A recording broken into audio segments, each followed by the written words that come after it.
Bismillahirrahmanirrahim. Assalamualaikum warahmatullahi wabarakatuh. Selamat pagi, bertemu kembali di mata pelajaran kimia. Nah, sebelumnya untuk hari ini, sebelumnya ya, di minggu-minggu sebelumnya kalian telah belajar terkait asam dan basa. Untuk minggu ini, kalian akan belajar terkait larutan yang terbentuk atas campuran asam dan basa. Yaitu kita akan masuk kepada larutan garam. Nah, untuk materi ini, kita fokusnya di materi hidrolisis garam. Nah, sebelum masuk ke hidrolisis garam, di sini Bapak akan menyampaikan dulu ya definisi dari hidrolisis garam maupun hidrolisis garam. Yang pertama dari garam dulu. Sebenarnya sudah dipelajari mungkin ya ketika SMP, ketika asam ditambah basa nanti menghasilkan garam gitu. Ya itu udah dipelajari, jadi gampang ya. Berarti di sini garam tuh diartikan sebagai senyawa ionik. Ingat namanya senyawa ionik, bukan molekul. Kalau senyawa ionik berarti senyawanya terdiri dari ion, udah terbentuk ion. Jadi kalau ada garam AB berarti garam tersebut terdiri dari ion A+ sama B-, gitu ya.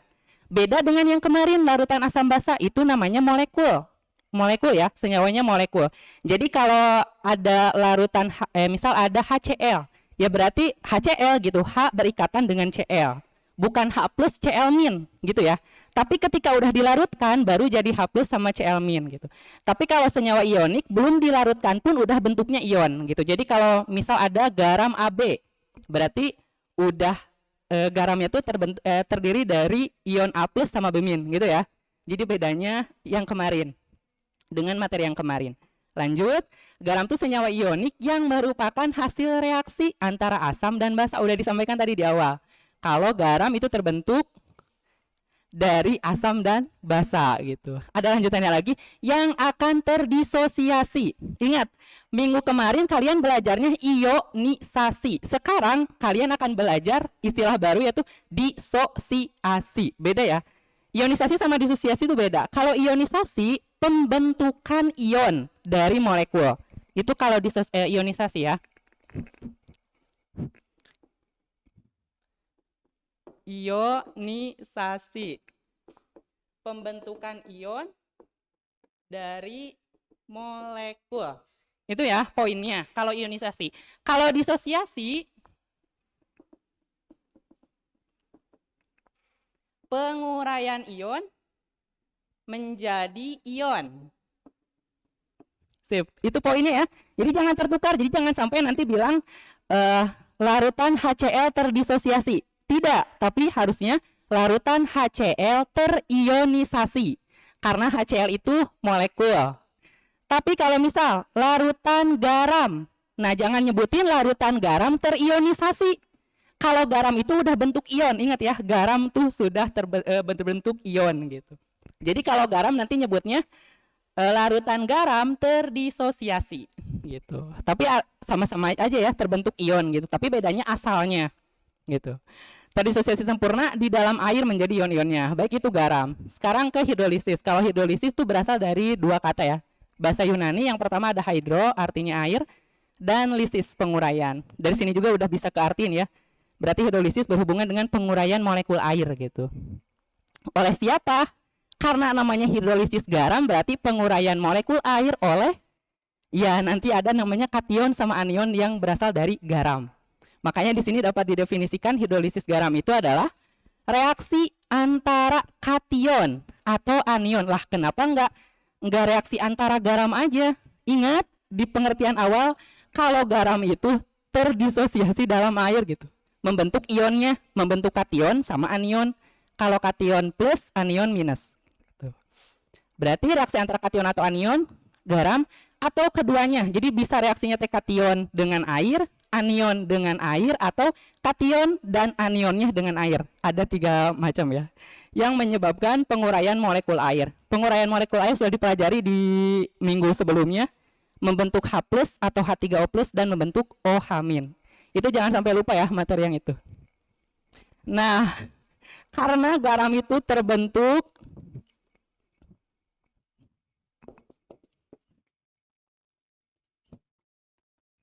garam itu terbentuk dari asam sama basa kan? Dan minggu kemarin sudah dipelajari, asam itu ada 2. Ada yang kuat dan ada asam lemah. Basa juga sama, ada basa kuat sama basa lemah. Terbalik ya, kuat, lemah. Garam terbentuk dari asam sama basa, sedangkan asam basanya ada yang kuat, ada yang lemah. Basa juga sama, ada yang kuat, ada yang lemah. Berarti yang pertama ada garam yang dapat terbentuk dari asam kuat sama basa kuat. Bapak singkat ya, kalau asam kuat AK, kalau basa kuat BK. Berarti ini yang pertama. Ada garam yang terbentuk dari asam kuat dan basa kuat. Contoh. Next slide-nya. Contoh ada garam NaCl. Garam. Ingat ke pengertian yang awal, garam ketika dilarutkan akan terdisosiasi sempurna. Berarti kalau kita punya NaCl, ini garam dapur ya. Garam yang suka kalian makan ketika masak atau ketika nggak ada apa-apa, makannya nasi sama garam gitu. Nggak masalah. Bisa ya, ini NaCl, garam dapur. Dilarutkan dalam air akan mengalami disosiasi sempurna, terurai jadi ionnya. Jadi di slide ada ya, terurai jadi Na+ dan Cl-. Ini. Nah, sekarang karena garam ini terbentuk dari kation dan anion, berarti kita harus menganalisis kation ini berasal dari mana, anion ini berasal dari mana, gitu kan. Sekarang Na+, Na+ itu asalnya dari mana? Jika kalian ingat lagi teori Arrhenius yang awal banget. Teori Arrhenius kan menyatakan kalau basa menghasilkan OH-. Pasangannya min apa? Plus. Berarti Na+ ini berasal dari basa. Gitu ya. Jadi kalau ada kation, asalnya dari basa. Asalnya dari basa. Basanya basa apa? Tinggal ditambah OH aja. Na tambah OH, jadi NaOH gitu kan. Gampang ya? Berarti dari basa NaOH. Ingat-ingat lagi. Ini materinya karena kimia itu saling berhubungan, jadi jangan sampai melupakan materi yang sudah dipelajari ya. Seperti dikatakan di awal pertemuan. Basa NaOH itu basa kuat atau basa lemah? Kalau dilihat di daftaran itu NaOH itu basa kuat. Itu ya. Ini yang Na+. Sekarang Cl-. Cl- ini masuknya asam atau basa? Karena di sini udah basa ya udah berarti Cl- asam. Berasal dari asam. Kenapa bisa berasal dari asam yang Cl-? Ingat lagi teori Arrhenius, asam dilarutkan dalam air menghasilkan ion H+. Pasangan plus apa? Minus kan? Berarti kalau di sini Cl- berarti berasal dari asam. Asamnya asam apa? Tinggal ditambah H berarti HCl. Gampang ya? Asam. Nah sekarang HCl-nya asam apa? Asam kuat atau lemah? Karena judulnya kuat ya udah berarti asam kuat. Kembali lagi ke teori Bronsted-Lowry. Wah, banyak mengulang materi dulu ya. Menurut Bronsted-Lowry yang menjelaskan terkait pasangan asam basa konjugasi. Ingat ya asam basa konjugasi. Gini, NaOH kan ini basa. Berarti Na+ itu asam konjugasinya atau asam konjugatnya. Masih ingat ya itu materi itu?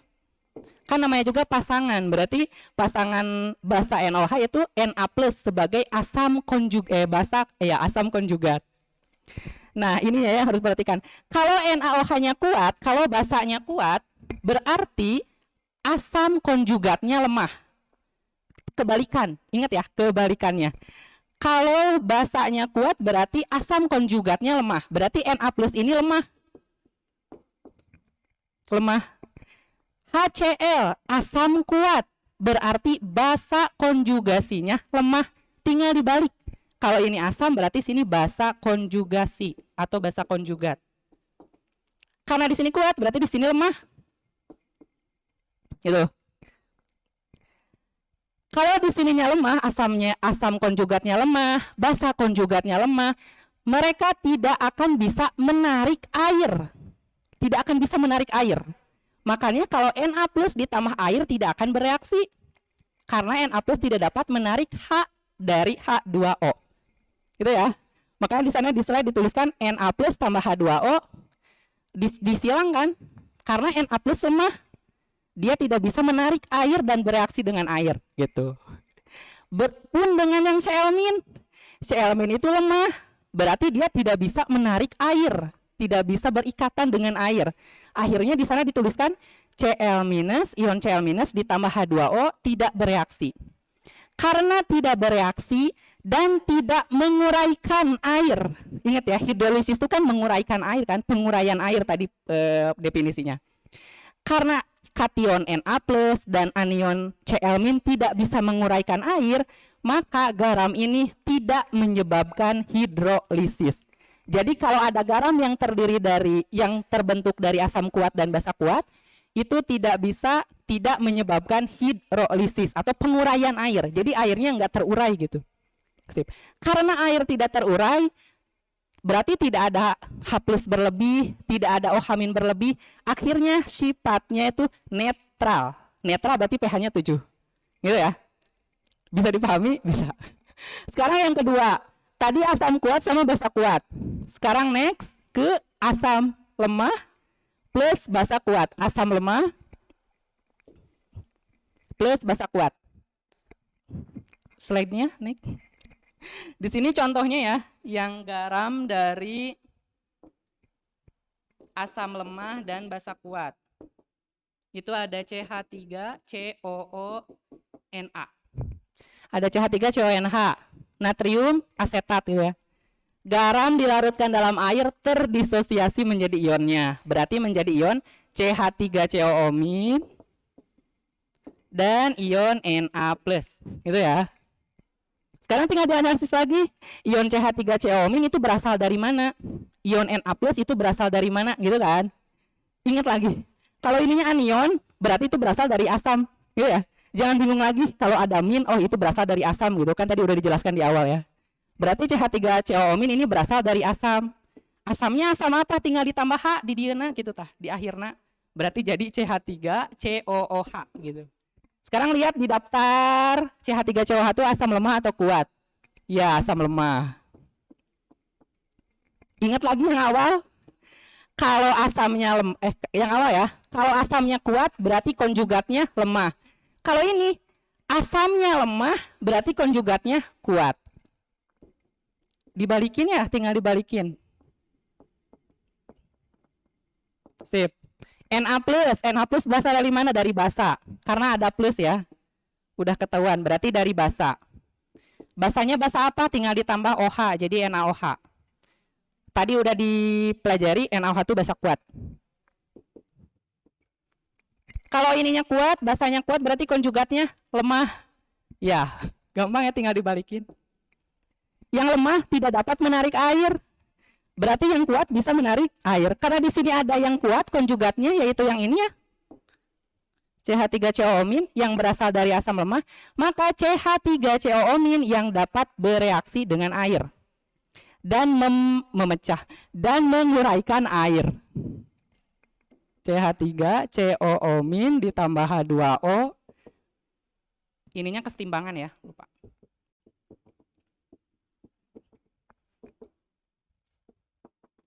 Sip. Karena CH3COO- itu basa konjugatnya kuat, berarti dia bisa bereaksi dengan air. Ini reaksinya. Gampang ngereaksiinnya mah. Kan CH3COO- itu berasal dari asam. Berarti nanti hasil reaksinya harus jadi CH3COOH. Kan asam ya. H2O karena hanya udah kepake, berarti tinggal OH-. H-nya kepake di mana? Kan ini ada nambah H1 gitu. Udah, ini reaksinya. Yang Na+ karena lemah, berarti tidak bisa menarik air atau tidak bisa bereaksi dengan air. Karena hanya satu anion, jadi hanya CH3COO- saja yang dapat bereaksi dengan air, hanya anion saja ya, anion saja. Maka larutan garam ini menyebabkan hidrolisis sebagian, hanya sebagian. Kenapa sebagian? Karena Na+-nya tidak bereaksi dengan H2O.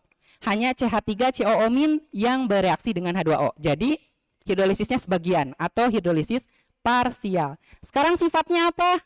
Asamkah, basakah, atau netral? Tinggal dilihat reaksinya. Yang bereaksi apa? CH3COO- dengan air membentuk CH3COOH plus OH-. Ingat lagi teori Arrhenius, kalau ada OH- berarti disebutnya itu adalah ciri dari basa. Sip, ini ya. Maka garam yang terbentuk dari asam lemah dan basa kuat sifatnya basa karena ada OH-. Pokoknya jangan lupa teori Arrhenius, sampai jangan lupa. Teori Brown-Sedlori itu juga sampai jangan lupa. Segitu ya.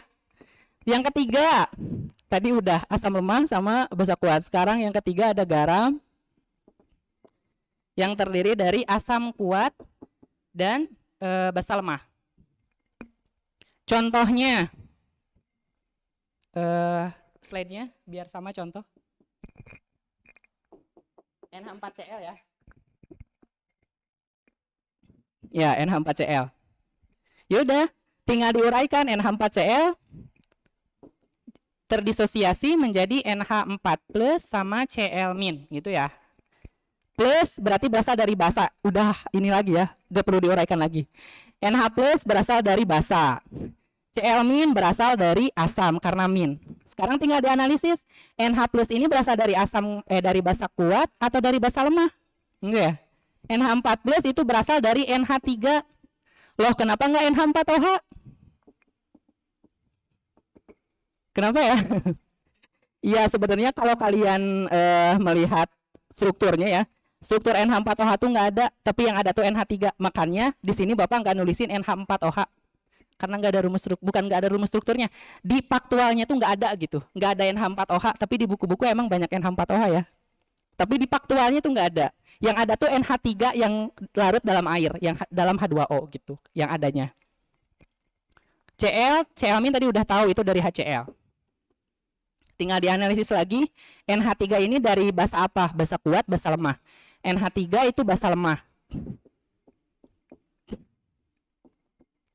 Kalau basanya lemah berarti konjugatnya kuat.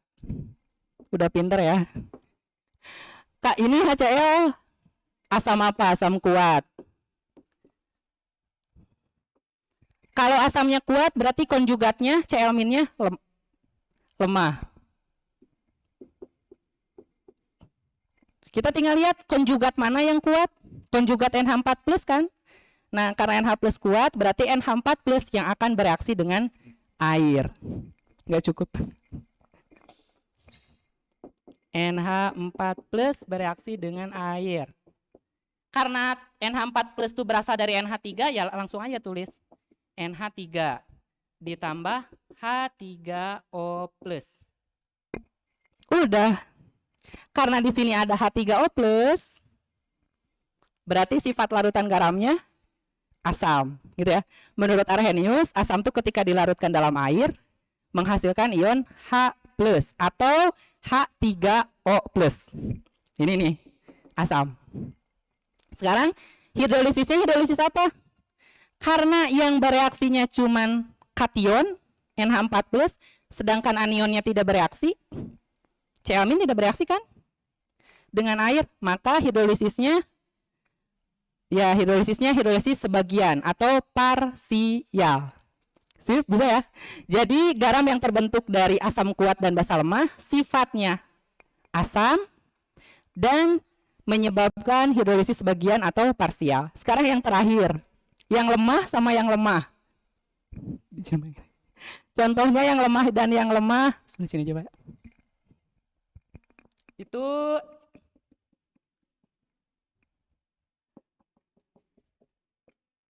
NH4 HNO3 gitu ya contohnya. Tinggal diuraikan kan tadi udah disampaikan di awal ya, nggak perlu diulang lagi. Garam dilarutkan dalam air akan terdisosiasi membentuk kation dan anion. Itu ya. Tinggal dianalisis lagi. NH4 plus ini berasal dari mana? Karena kation berarti berasal dari basa. Basanya basa apa? Tadi udah ya, NH3. Langsung mengikuti. HNO3 karena minus, anion berarti berasal dari asam. Asamnya asam apa? Tinggal ditambah H. Hanya ada satu ditambah H jadi H2NO3. Sip. Tinggal dianalisis lagi. Basa ini basa kuat atau lemah? Asam ini asam kuat atau lemah? NH3 tadi udah disampaikan itu basa lemah. H2NO3 itu asam kuat atau asam lemah? Tinggal, ini bukan HNO3, maaf, HCO3. Baru ingat. H2CO3 itu asam kuat atau asam lemah? Ya, asam lemah. Karena basanya lemah berarti konjugatnya kuat. Karena asamnya lemah berarti konjugatnya kuat. Kedua konjugatnya bersifat kuat ya, dua-duanya kuat, berarti kedua konjugatnya ini akan bereaksi dengan air, dengan H2O. Kedua-duanya akan bereaksi dengan air. Berarti NH4 plus tambah H2O membentuk NH3 ditambah H3O plus. Terus HCO3 min ditambah H2O membentuk H2CO3 ditambah OH min. Gitu ya. Sekarang lihat produknya. Ada H3O plus, ada OH min. Pertanyaannya sifatnya asam, basa, atau netral? Ingat ya, ada yang namanya Ka sama Kb di pertemuan kemarin ya. Konstanta kesetimbangan asam yang Ka, yang Kb konstanta kesetimbangan basa. Nanti tinggal dibandingin saja. Kalau Ka-nya lebih besar dari Kb itu berarti asam. Kan A itu asam ya, acid kemarin. Berarti Ka lebih dari Kb itu berarti asam. Kalau Ka-nya kurang dari Kb atau Kb lebih besar dari Ka berarti itu basa. Gampang ya? Kalau Ka sama dengan Kb berarti netral. Gampang sekali. Misal contohnya Ka-nya itu berapa ya? Ini misal 5,6, Ka-nya ya kali 10 minus 10. Yang Kb-nya 2,8 kali 10 pangkat minus 8. Yang Kb-nya misal. Tinggal dilihat aja. Ka 10 pangkat minus 10. Kb 10 pangkat minus 8. 10 pangkat minus 10 sama 10 pangkat minus 8 gedean yang mana? Ya, gedean yang 10 pangkat minus 8. Karena Kb-nya lebih besar dari Ka, Kb ini kan basa ya, basic, base. Berarti ya sifatnya basa, gitu ya. Tinggal ngebandingin aja, ngebandingin antara nilai Ka sama nilai Kb. Nilai Ka Kb-nya dari mana? Udah ada, nggak perlu dihitung. Maksudnya udah disediain gitu, nanti kalau ada soal-soal gitu disediain. Seperti yang disampaikan minggu kemarin ya. Karena ini konstanta, jadi konstanta mah nggak perlu bukan nggak perlu dihitung sih, maksudnya nggak perlu dihafal, apalagi asam dan basanya tuh banyak banget kan. Jadi nanti dikasih gitu. Sip, itu untuk pertemuan kali ini. Jadi kesimpulannya kalau garamnya terdiri dari asam kuat sama basa kuat, itu tidak menyebabkan hidrolisis dan sifatnya netral. Berarti kalau sifatnya netral, pH-nya sama dengan 7. Kalau garam yang terdiri dari asam kuat, asam lemah, dan basa kuat, berarti mengalami atau menyebabkan hidrolisis sebagian atau parsial dan sifatnya basa.